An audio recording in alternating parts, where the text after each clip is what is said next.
Ginaganap ngayon sa Pakistan ang media exchange ng mga ASEAN journalists kabilang na ang People's Television Network o PTV.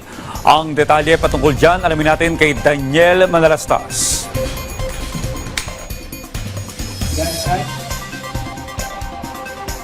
Yes, Audrey, magandang umaga sa inyo. Nandito ako ngayon sa Islamabad, Pakistan at mag-aalas 5 ng umaga ngayon rito. Nandito ngayon yung mga representatives sa government media mula iba't ibang bansa sa ASEAN.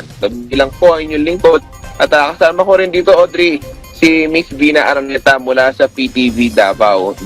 Tumalo po kami sa media exchange o visit ng mga ASEAN journalists kung saan dito po ginanap sa Pakistan.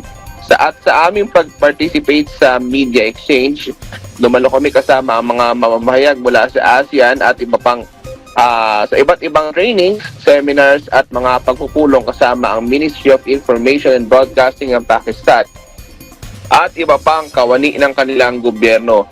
Isa sa layunin, Audrey, ng pamahalaan ng Pakistan ay mapakita ang kanilang mayaman na kultura at potensyal sa larangan ng turismo.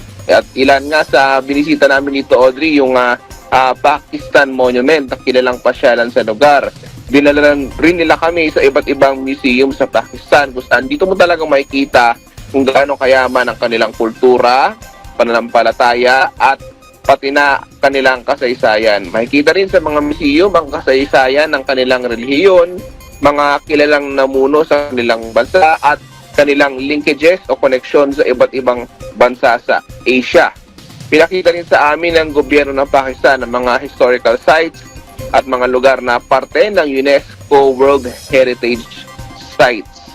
Kaya sa gobyerno ng Pakistan na palakasin ang kanilang turismo at maipakilala rin ang kanilang bansa sa yaman ng kanilang kultura at kasaysayan.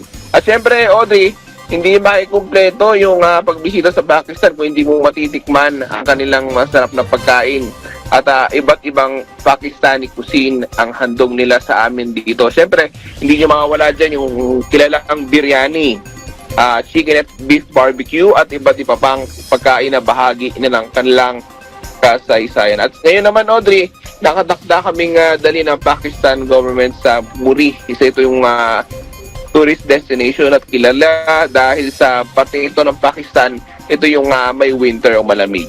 At yan muna ang pinakahuling update mula rito sa Pakistan. Balik sa inyo. Alright, maraming salamat Daniel Manalastas.